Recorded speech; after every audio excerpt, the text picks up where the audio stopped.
Brahma Gurur Vishnu Gurur Devo Maheshwaraha Gurur Sakshat Param Brahma Tasmai Shri Gurave Namaha. I salute to all my teachers. Salutation to the lineage, starting with Lord Sadashiva, with Adi Shankara in the middle, continuing up to my immediate teacher. As Sachin sir is our teacher, his teacher is Dr. Dimappa Hegde, the one in the white shirt, as you can see in the picture. And the one who he is praying to is his guru, Swami Paramathananda. Like this, we should all thank our gurus for the knowledge they are imparting to us. Now let us begin with our class. First, we have a story by Raghav.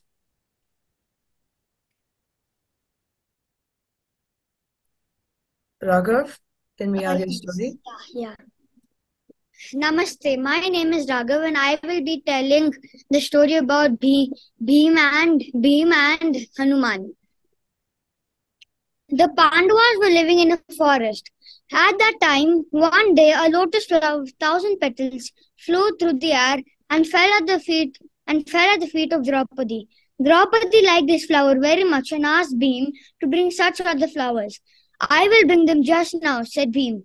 I went to the direct. I mean, Bhim went to the and Bhim went to into the direction from where the flowers came. Bhim Bhim was very proud of his strength.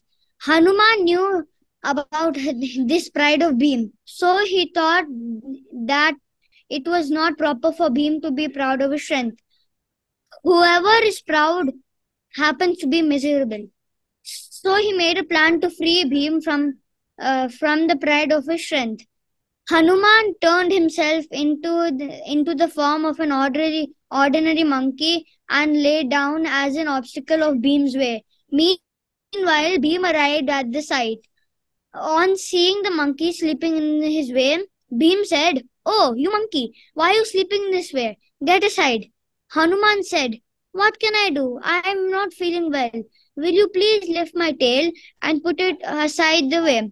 Bhim, in order to lift and throw Hanuman, pulled his tail, but the tail appeared to have stuck with the ground. Bhim could not lift an inch. Bhim tried again and again. His eyes appeared uh, to have to have been displaced from the sockets to the forehead. His face turned red, but the tail could not have been moved or shifted. Bhim was very much ashamed, and understood it's none other than Hanuman. Hanuman turned himself into his original form. Hanuman said, "You are my younger brother. You have a strong notion and pride in your strength. To remove this false pride, I had to show this wonderful miracle. Tell me now, would you henceforth be proud of your strength?" Bhim's pride now had melted away. He said, "My pride is removed because of your mercy." Thereafter, Hanuman disappeared. Bhim found the lake with the lotus flower. He collected many flowers and returned. Moral of the story: a man, however strong he may be, his pride is never permanent. Thank you. Thank you, Raghav, for the wonderful story. As we can understand from Raghav's story, we must all know that being proud will only lead to our downfall. Like Bhim was humbled by Lord Hanuman, we will also one day be humbled if we are proud. Let us now move on to the next story. This story is by Anvit. Anvit, can we please have your story? Yes, Akash. Next slide, sir. Next slide. In Mahabharata, when Sri in Mahabharata, when Sri Hari Om everyone. My name is Anvit. I am going to tell the story of why did Duryodhana choose Krishna's army. In In the Mahabharata, when Sri Krishna was resting, both Arjuna and Duryodhana went to him, and both of them went to him because both of them had the same faith that Krishna is unbased and will accept their request. When the two of them went to him, Sri Krishna laid a condition. On one side is my army, and on the other side is me, and I will not use any weapons. I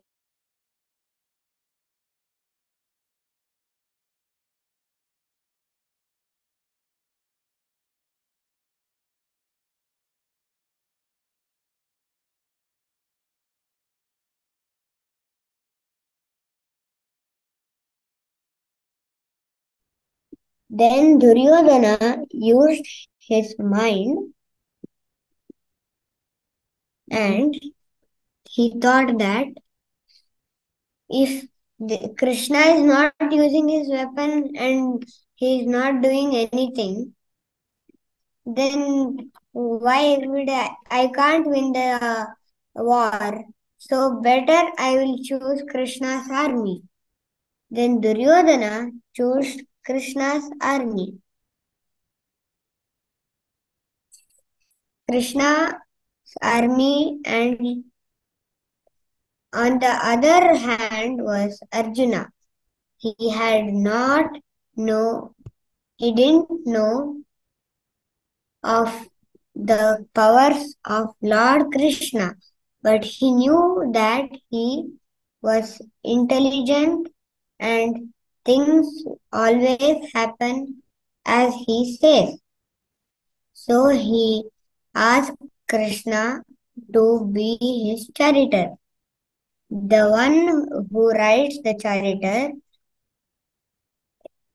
is as important as the one who shoots an arrow. The charioteer is no less important. So Arjuna requested Krishna's presence because he didn't think from his head, but he thought from his heart, or he thought from the space of peak of intelligence. So he took refuge in Krishna and requested him from his heart for his support. I am ready for the battle. Please be on my side. Krishna also agreed. He knew that the side he was on would be victory. That is why the one who takes refuge in God becomes the in favor of God, and who is egoistic moves away from God. Duryodhana was egoistic, that he moved away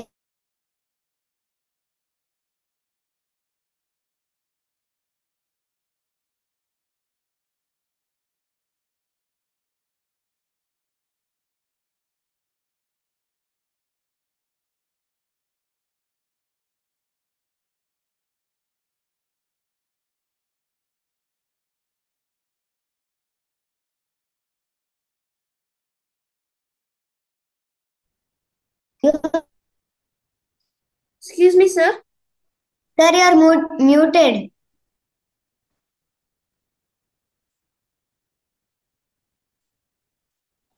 Yeah. Sir, there is another reason why Hanuman stopped Bhima, because where the direction he was going, it was Devaloka. And plus, when he enter the Devaloka, he will die. For that reason also, Hanuman stopped Bhima. Okay. Akash? Thank you so much for this wonderful story, Anvit. As we learned from the first story, pride will always bring upon our downfall. But in this story, we also learn that pride and ego will take us away from God, just like Duryodhana. Hence, we should always be humble, think from not our mind, but our heart. And if we do think from our mind, we must think from the place of peak of intelligence. Now let's move on with our class. Now we shall understand the message of Bhagavad Gita, chapter 16, verse 5. And this will be explained by Vishwesh and Anant. Hari ओम श्री गुरुभ्यो नमः दैवी सम्पद्विमोक्षाय निबन्धाय सुरीमता माशु च सम्पदं दैवी मभिजातोऽसि Pandava.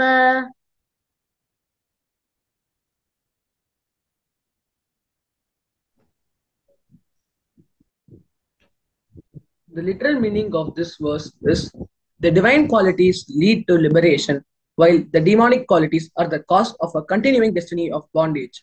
Grieve not, O Arjuna, as you were born with saintly virtues. Introduction. Chapter 16, verse 5 deals with the battle between good and evil that exists within each of us. In this presentation, we will explore the message of this verse and its relevance in our lives.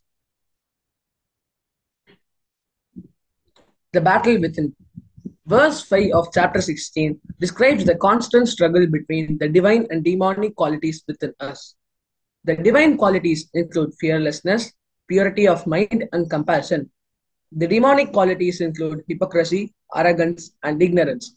It is up to us to choose which qualities we cultivate. The divine qualities. The divine qualities described in verse 5 are essential for leading a fulfilling life. Fearlessness helps us overcome obstacles. Purity of mind helps us make better decisions, and compassion helps us connect with others. By practicing these qualities, we can lead a life of purpose and meaning.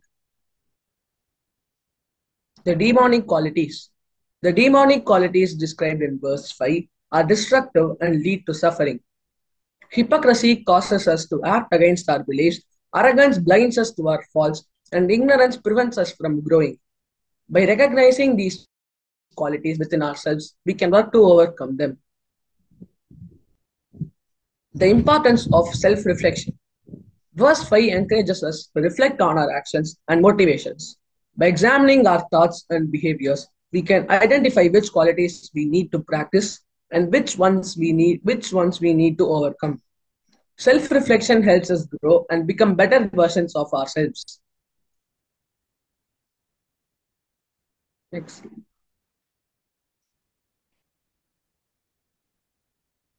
The role of free will. Verse 5 emphasizes the role of free will in our lives. We have the power to choose which qualities we practice and which ones we overcome. Our choices shape our destiny and determine character and determine our destiny. By exercising our free will, we can create a life of purpose and fulfillment. The relevance today.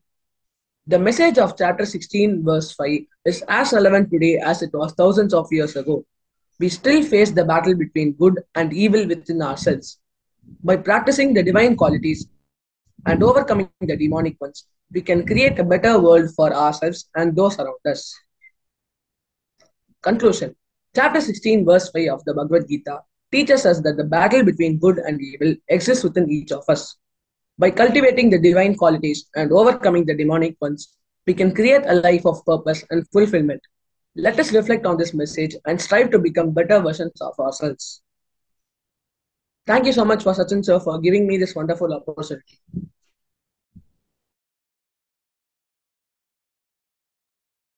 Thank you so much, Vishwesh and Anant, for explaining to us this wonderful verse. Like Vishvesh explained, in this verse, Krishna talks about both Asuri and Daivi Sampat qualities. While Daivi Sampat qualities include things like compassion, Asuri Sampat qualities do not include such things and will only bring upon our downfall. Hence, we should all strive to be Daivi Sampat people and not Asuri Sampat. Our next verse is by Ishita and Aditi. Can we please have verse 16.6? Ishita isn't here, so should I only chant the words and then explain it, or? Sure, sure. द्वौ We'll all भू- chant behind Aditi, okay? द्वौ भूतसर्गौ लोकेऽस्मिन् Bhutasargau सर्गौ lokesmin लोकेऽस्मिन् दैवासुर एव च Daiva दैवासुर एव च दैवो विस्तरशः प्रोक्तः दैवो विस्तरशः प्रोक्तः आसुरं पार्थ मे शृणु Asuram आसुरं parthameshvanu. पार्थ मे शृणु. Today I will explain this very simple verse which gives a straightforward meaning. 16.6, let's look at the word meaning. Asmin loke, in this world, dvau bhutasarga, there are two types of created beings, daivaha, the daiva, evacha asuraha, the asura, daiva proktaha, the daiva has been described, vistaraha, elaborately, shruno asuram, hear about, the asura, me, from me, partha, O Arjuna. From this verse onwards, Krishna explains about the Asuri Sampat part. He says all humans are divided into two entities, not based on religion, not based on region, not based on gender and all of that, but based on their tendencies. Basically, humans are divided into Daiva group and Asura group. The Daiva group comprises of the people who are spiritual, who read spiritual topics, who are into good things, and even if they are surrounded by materialistic stuff, something pulls them towards the good stuff. And then comes the Asuri group, where people have lust, anger, greed, pride, arrogance, ego, dishonesty, attachment, etc., even if they are surrounded by Vedas and all spiritual people. Practically speaking, we all are a mixture of both Daiva and Asuri qualities.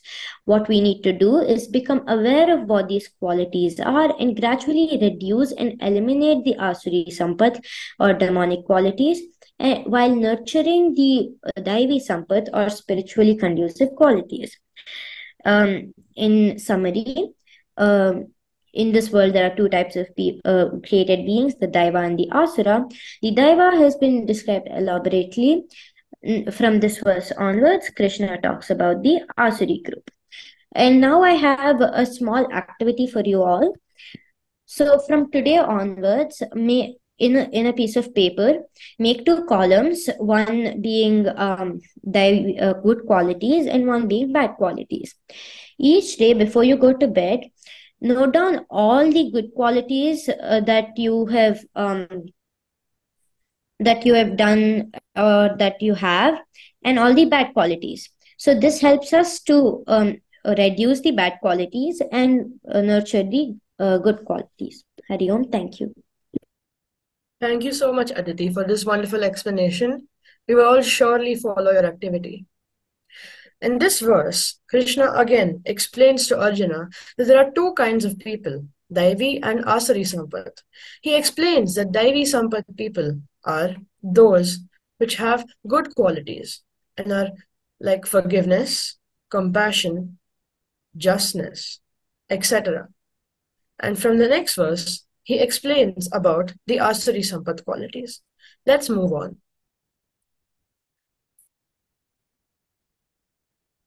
This next verse will be explained by myself and Nareen.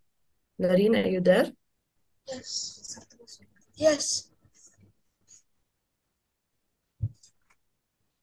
I request you all to please repeat after me. Pravrittim cha nivrittim cha प्रवृत्तिं च जनान विदुरासुराः ज्ञानान विदुरासुराः न शौचं नापि चाचारः न च न शौचमपि चाचारः न सत्यं तेषु विद्यते न सत्यं तेषु विद्यते The literal meaning of this verse is that those possessing a demonic nature do not know what it is to be done and what is not to be done. They have neither purity nor religious discipline. They have no truthfulness as well.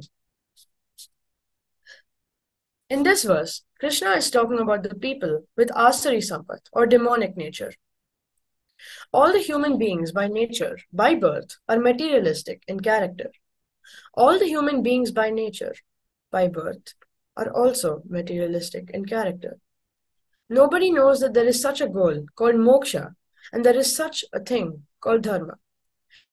This is mainly because dharma and moksha are not visible to our eyes. Both of them are called apaurushaya purushartha, meaning goals which are not available for our sense organs. Ragadvesha refers to likes and dislikes. Most of the human beings lead the early stages of their life based on Ragadvesha. Vidhi means a thing which is good for me, and Nisheda means that which is not good for me. Vidhi means kartavyam, and Nisheda means akartavyam or varjaniyam. Our scriptures teach us to gradually move from the Raga Dvesha based life by Vidhi Nisheda based life. This transformation from the materialistic value system to spiritual value system is considered the second birth of the human being. The transformation is from Prakrita to the Samskrita Purusha. Just as a mother decides what is good and bad for us when we are immature, similarly, our scriptures tell us that what is ultimately good for us. Those who lack the knowledge of scriptures and those who do not have faith in scriptures lack dharma adharma vivekaha. Therefore, they do only those things which they like and avoid whatever they dislike. Dharma consists of codes of conduct that are conducive to one's purification and the general welfare of all living beings. Adharma consists of prohibited actions that lead to degradation and cause harm to society. The demonic nature is devoid of faith in the knowledge of wisdom and the scriptures. Hence, those under its sway are confused about what is right and wrong action. We have seen in the Ramayana how Lord Rama teaches us dharma, leading by example. We have also seen the fate of those who lead an adharmic life. To summarize, it's important that we should develop faith in our scriptures and lead a dharmic life as ordained by them. Leading such a script life will help us to lead a happy and contented life and will lay the foundation to reach the ultimate goal of moksha. Hari Om. Thank you. Now, we will all move on to the next verse, 16.8 by Tanush and Raghav.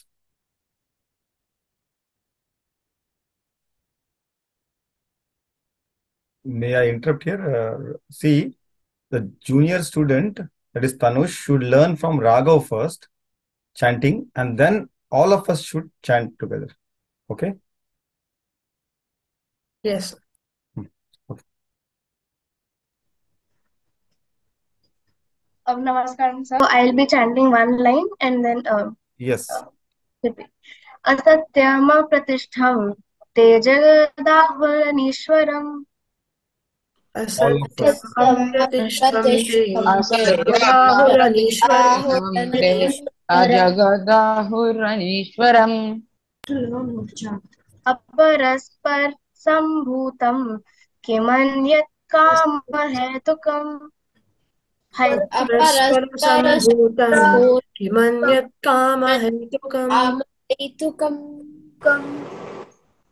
So the meaning of this translation of this verse is, they say the world is without absolute truth, without any basis for moral order, and without a God who has created or is controlling it. It is created from the combination of two sexes and has no purpose than sense gratification. So next slide, please. A simplified version of this is they say the universe is without truth, without moral basis, without a God, not brought about by any regular causal presence, with lust for its cause. What else? So in the verse, Krishna is telling us about the two main qualities of an asuri being. Asuri beings have more of tamas, less of rajas, and they do not possess sattvic qualities. They always try to satisfy their senses. First quality, they say that the universe is without truth, moral basis, without a God means that the universe is without any basis. There is no God nor any truth. They think of this world as with no moral basis. They think that the world is not made for a specific and defined purpose. They sometimes also mistaken themselves for God as a supreme truth. They think that the creation is also purposeless, like their purposeless lives. So next slide. For an example, this is my personal opinion.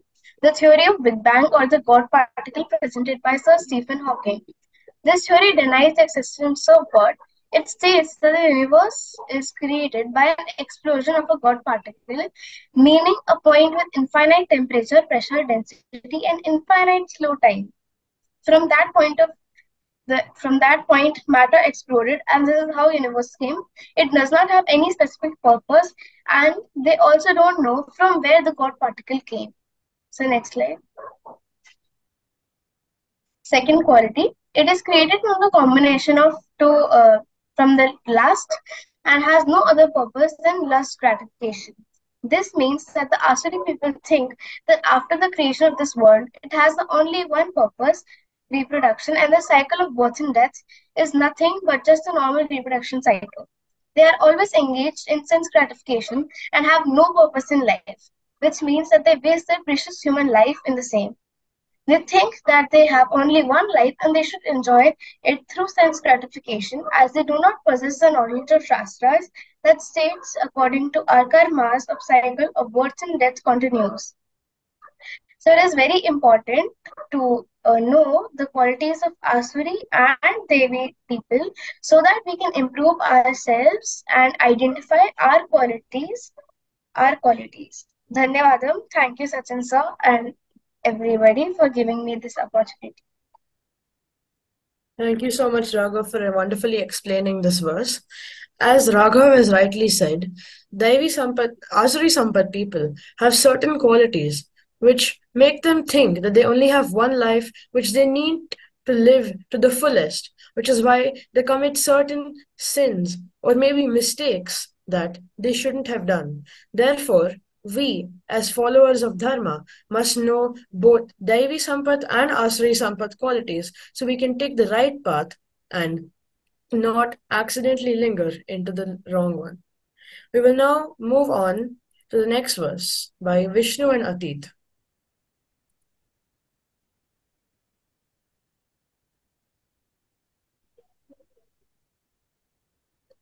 Sir, is Vishnu there? I think Vishnu is not there, but anyone else would like to participate? Is there Atharva? anyone who would like to participate in place of Vishnu?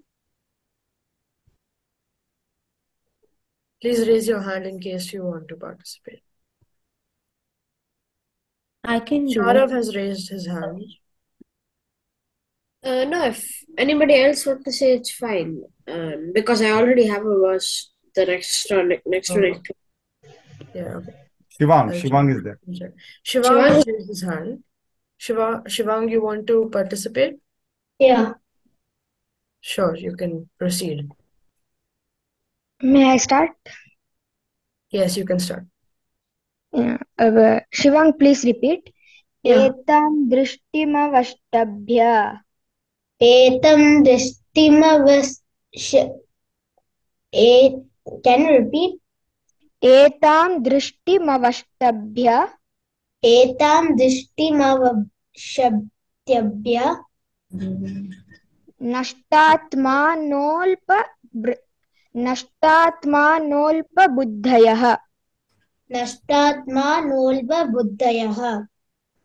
Prabhavantyugrakarmanah. प्रभवन्त्युग्रकर्माणः क्षयाय जगतो हिताः क्षयाय दोहितः Let us all repeat after Atit now. एतां दृष्टिमवष्टभ्य Edam Shivavashtabhya नष्टात्मानोऽल्पबुद्धयः Nashtatmanulbudhayah प्रभवन्त्युग्रकर्माणः Prabhavantyugrakarmanah क्षयाय जगतो हिताः Shayaya Jagado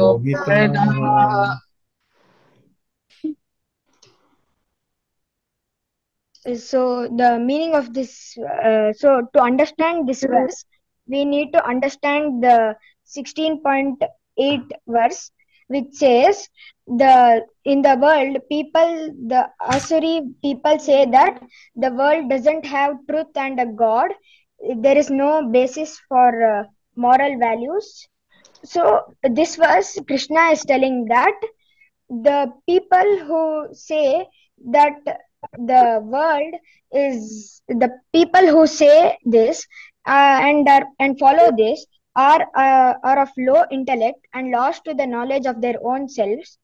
So they are self knowledge, barefoot of the self knowledge. The demoniac minded fabricate distorted views of the truth with their impure intellect.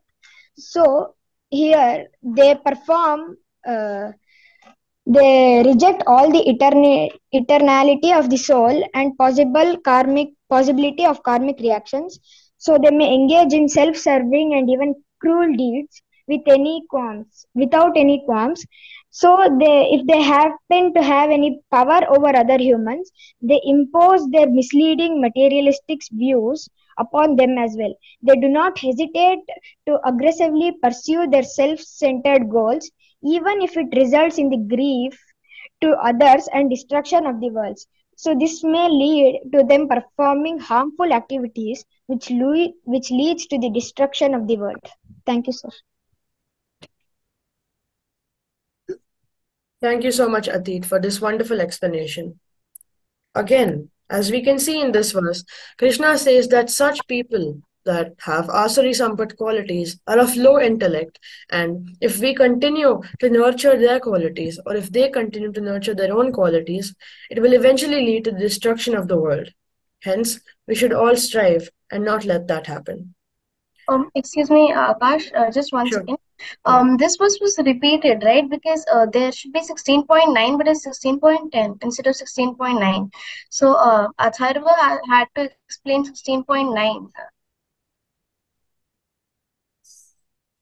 Hold on, let me check. Yeah, this says verse 16.9, Atit S. Jain. Oh, sorry. I'm so sorry. It's all right. But It thank you was for 16.8 in the pitching in, though.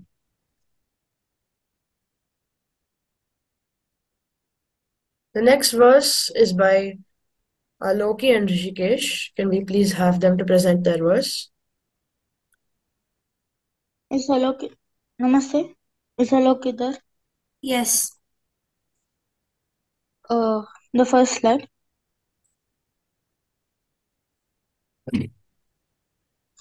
Kamamaashritya dushpuram. Kamamaashritya dushpuram. Dambhamanamadhanvitah. Dambhamanamadhanvitah. Mohadgrihitva sadgrahan. Mohadgrihitva sadgrahan. Pravartante shuchivratah. Paravartante suchirvrata. Sorry, may I interrupt? I think the last part is Shuchivrataha. Suchivrataha. Vrataha. Sorry to Sorry. interrupt again. Prataha. Now we'll all chant after. Kamamaashritya dushpuram. Kamamaashritya dushpuram. दम्भामानमदान्विताः दम्भमानमदान्विताः मोहद्गृहद्वसद्गृहान् मोहाद्गृहेष्वग्रहान् प्रवर्तन्ते शुचिव्रताः प्रवर्तन्ते शुचिव्रताः. Next slide. The meaning of this verse is harboring insatiable lust, full of hypocrisy, pride, and arrogance, the demoniac cling to their false tenets. Thus illusioned, they are attracted to the impermanent and work with impurism. This is actually the direct translation. The meaning is by giving vent to insatiable lustful desires, the demoniac minded, the people who are demoniac minded develop terrible and impure etheric hearts.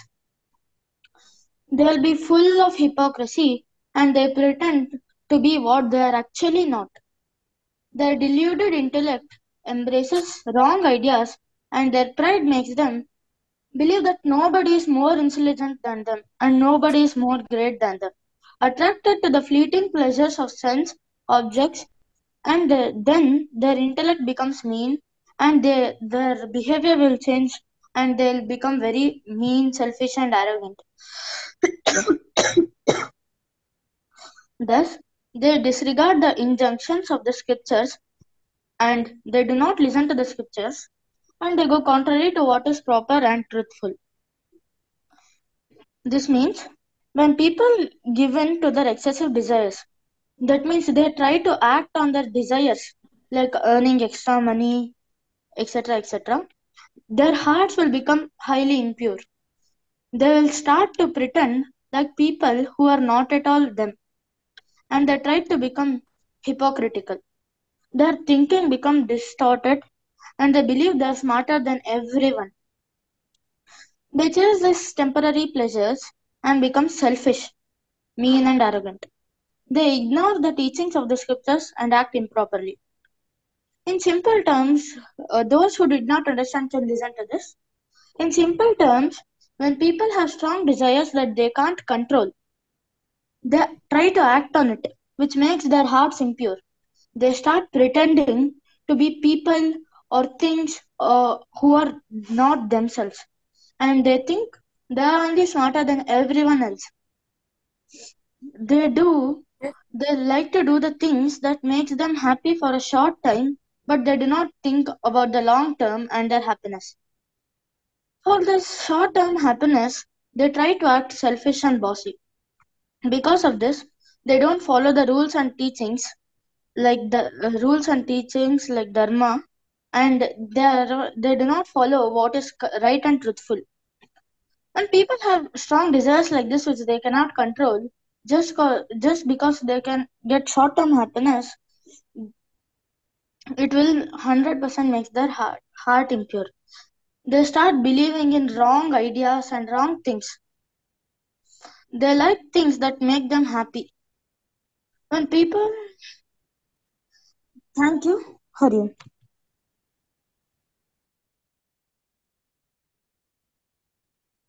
Thank you, Rishikesh, for that wonderful explanation. Like he rightly explained, the people who have asuri sampat qualities are deluded and they try to pretend like people who they are actually not. And they think they are smarter than everyone else. And they become proud of themselves and they are blinded by the fact that no one else is greater than them. Hence, we should all follow the right path. Now, as our time is up, we will continue with our class in the next class. We will continue our study in the 16th chapter of the Bhagavad Gita. And for now, let us chant this mantra to end off our class. Om Purnamada Purnamidam पूर्णात् पूर्णमुदच्यते पूर्णस्य पूर्णमादाय पूर्णमेवावशिष्यते ॐ शान्ति शान्ति शान्तिः हरिः ओम्. Thank you everyone for joining and everyone who has stuck until the end. Thank you.